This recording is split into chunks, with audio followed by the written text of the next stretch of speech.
తేల్చవమ్మ ఏది నిజం జరిగేటి రణం భవితకు అంట నిలిచి పరోసివు ఒక్క క్షణం జర్నలిజం నిలదీసి నిక్కు తేల్చవమ్మ ఏది నిజం జరిగేటి రణం భవితకు అంట నిలిచి పరోసివు ఒక్క క్షణం రణభూమిని తలపిల్చే రాక్షస గుంపుల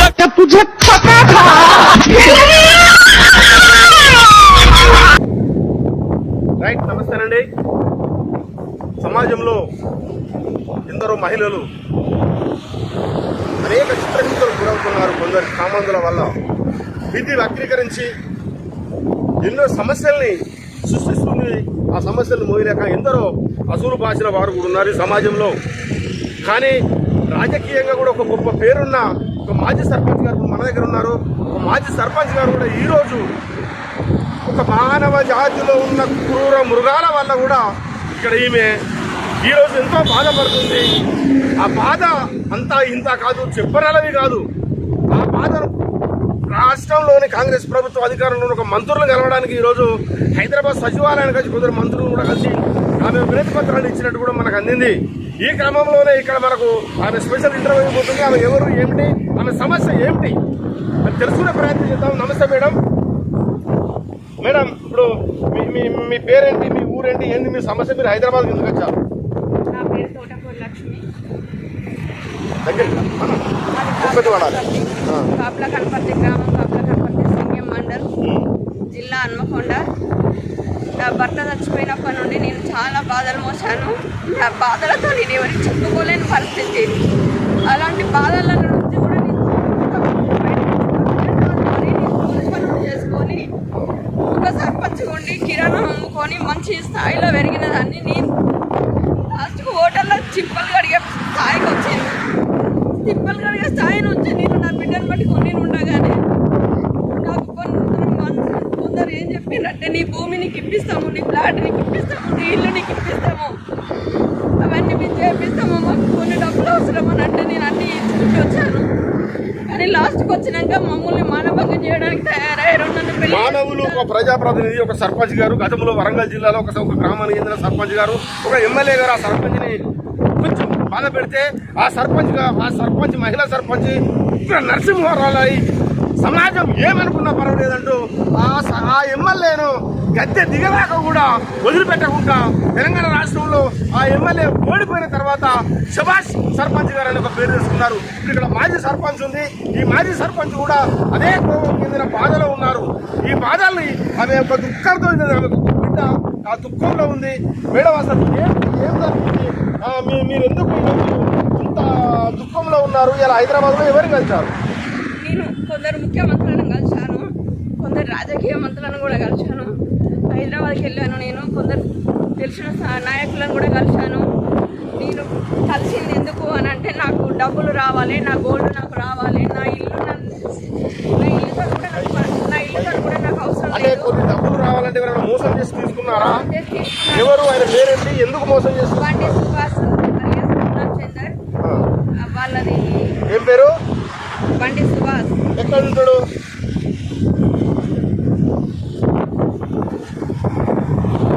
అంటే హన్మకొండేనా? హన్మకొండ కాదన్న, వరంగల్. ఆయన బండి సుభాష్. ఆయనది సరే, ఎందుకు మీ దగ్గర డబ్బులు తీసుకున్నాడు? ఇప్పిస్తానన్నాడు. మా ఇల్లు మా కొడుకులతో పోరాటం ఉంటే మా ఇల్లు మాకు ఇప్పిస్తా అన్నాడు. మా ఇల్లు మాకు ఇప్పించడానికి డబ్బులు అవసరం అని అన్నాడు. డబ్బులు అవసరం అంటే నాకు డబ్బులు లేని పరిస్థితిలో నా దగ్గర గోల్డ్ ఉంటే గోల్డ్ ఇచ్చాను, డబ్బులు మొత్తం ఇచ్చాను. 6,50,000 రూపాయలు ఇచ్చాను, 6 తులాలు బంగారం ఇచ్చాను, 10 తులాల ఎవరికి ఇచ్చారు? బండి సుభాష్ అలియాస్ పున్నం చందర్. వాళ్ళిద్దరికి, ఆయనకు ఒక్కడికే 2 పేర్లు తనకి ఇచ్చాను. తన కొడుకు పేరు కూడా బండి నాని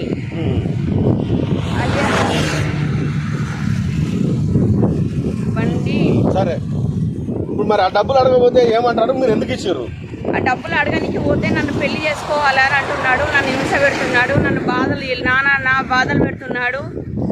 నా పిల్లను కష్టపెట్టడానికి చాలా ప్రయత్నిస్తున్నారు. నా డబ్బులు నాకు అవసరం, నా డబ్బులు కావాలి, నా బంగారం కావాలి.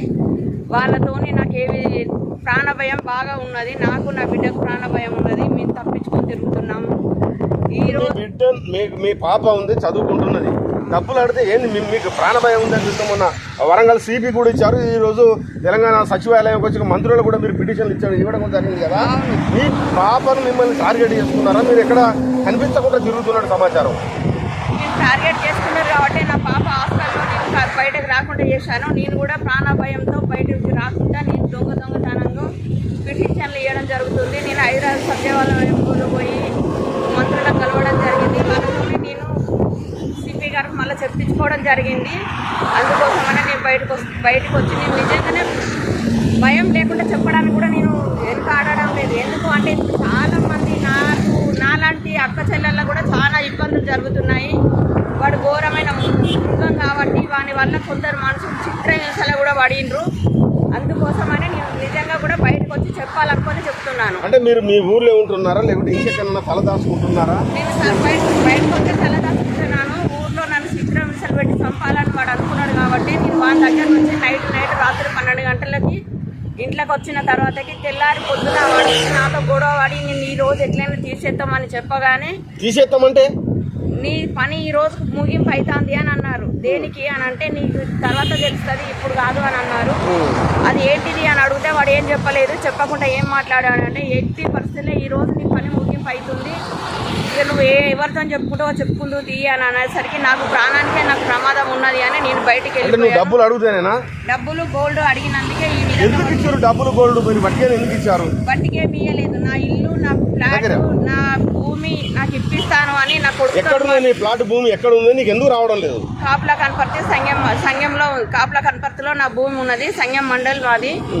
అక్కడ కొంచెం మా కొడుకులు మరవన్న కొడుకు కాబట్టి మరవన్న కొడుకుతోటి చచ్చిపోయిన కొడుకు బామ్మరితోటి ఆడ నాకు గొడవలు అవుతున్నాయి. నా గొడవలు అయ్యే క్రమంలో నాకు వేరే అతను ఒక ఫోన్ నెంబర్ ఇస్తే ఫోన్ నెంబర్ ద్వారా ఈయన నాకు టచ్ అయ్యారు. టచ్ అయిన కాడ నుంచి మొత్తం డబ్బులు లాగడమే అయింది కానీ నాకేమి ఇవ్వడం లేదు. అప్పటి నుండి నా డబ్బులు నాకు అడిగి లాస్ట్ మూమెంట్కి వచ్చేసరికి వాళ్ళ భార్యతో కొట్టియడం జరిగింది. వాళ్ళ కొడుకు ప్రహ్లాద్తో కొట్టియడం జరిగింది. బండి ప్రహ్లాద్ అలియా నాని ఆయనతో కొట్టియడం జరిగింది. అందుకోసమని నేను మీరు ఒక సర్పంచ్గా 5 సంవత్సరాలు ఆ గ్రామం కోసం, గ్రామ అభివృద్ధి కోసం ఆహార కృషి చేసిన ఒక సర్పంచ్గా మీరు పనిచేశారు. సర్పంచ్గా పని చేసినట్టు ఆ ఊళ్ళని మీరు ఇప్పుడు ప్రస్తుతం లేకుండా ఉన్నారు. అసలు ఏమిటి నీకు పెళ్ళి ఎక్కడ? మీ సొంత ఊరు ఎక్కడ? మీరు మిమ్మల్ని ఎక్కడికి ఇచ్చారు? మీ తల్లిగారు ఊరు ఎక్కడ? మా అమ్మ వాళ్ళు చెల్పూరు, నన్ను ఇచ్చింది కాపులా కనపర్తి. నాకు పెళ్లి చేసింది మన కొమ్మాలగుట్ట మీద పెళ్ళయింది. పెళ్ళైన స్థానం నుంచి ఇప్పటి వరకు నాకు ఏ రోజు సుఖంగా లేకుండానే నన్ను కొన్ని రోజులు మేము మంచి కలిసి ఉన్న తర్వాత నా పిల్లలు నేను అందరం మంచి సమైక్యంలో ఉన్నాము. ఉన్న తర్వాత మా పాలివారి కళ్ళు మండించుకొని మా సంసారాన్ని నాశనం చేసిండ్రు. నాశనం చేసి మా పిల్లల్ని నన్ను దూరం చేసిండ్రు. తర్వాత వారు నా భర్త లేకుండా చేసిండ్రు. నా పిల్లలు తండ్రిని లేకుండా చేసిండ్రు. అంటే మీ ఆయనకు అంతకుముందు ఏమైనా కొడుకులు బిడ్డలు ఉన్నారా? నీకేమైనా కొడుకులు బిడ్డలు ఉన్నారా? నేను పోయిన తర్వాతనే నాకు ఒక బిడ్డ. నేను పోయే వరకు నాకు 2 కొడుకులు, నా కోడళ్ళు, మేము అందరం సమైక్యంగానే ఉన్నాము. కానీ మధ్య మాటలతోటి, మాయ మాటలతోటి వాళ్ళు ఎవరికి వాళ్ళే ఏమైనా తీరైపోయింది. లాస్ట్ నా భర్తకు పక్షవాతం వచ్చింది. పక్షవాతంలో పాయిజన్ తీసుకున్నాడు. కోడానికి కొడుకు చేయబట్టి పాయిజన్ తీసుకొని ఆయన ప్రాణానికి ఆయన మృతి. అంటే మీ ఆయన చనిపోయాడు. చనిపోయిన తర్వాత నీ పరిస్థితి ఎలా ఉంది? మీకు ఇల్లు, వాకిలి, భూమి, జాగాలు ఉంటాయి కదా. మీరు ఒక సర్పంచ్గానే మీరు అక్కడ కొనసాగారు కదా. మరి మీ ఇల్లు, వాకిలి, జాగాలు అవన్నీ ఏమైంది? మరి మీరు కూడా నాకు ప్రాణభయం ఉందని ఎందుకు మీరు చెట్లు గుంటలు కట్టుకొని తిరుగుతున్నారు? మా ఇల్లు కొంచెం ఆయన ఉండగానే కొన్ని ఫ్లాట్లు అమ్ముకున్నాడు. ఆయన వెళ్ళిన తర్వాత ఒక ఇల్లు ఇక్కడ ఉన్నది, ఒక ఇల్లు పాత ఇల్లు నాకు పెద్ద కొడుకుంటాడు. ఆ పెద్ద కొడుకు ఉన్న ఇల్లు కాకుండా ఇక్కడ చిన్న కొడుకు ఉన్న ఇంటి దగ్గరకు వచ్చినాను. నేను వచ్చి ఏం చేస్తున్నానంటే నేను తాళాలు పగలగొట్టుకొని ఇంటికి పోయినాను. ఇంటికి పోయిన తర్వాత ఇలా అట్లా నీకు హక్కు లేదు, వేరే నేను అన్ని కోర్టులోనే రిజిస్ట్రేషన్ చేయించుకున్నానని వేరే అతను వచ్చాడు. అసలు నీకు ఏం హక్కు నువ్వు చేయించుకున్నావు అంటే వాడు నా మీద దాడికి ఎగబడిండు.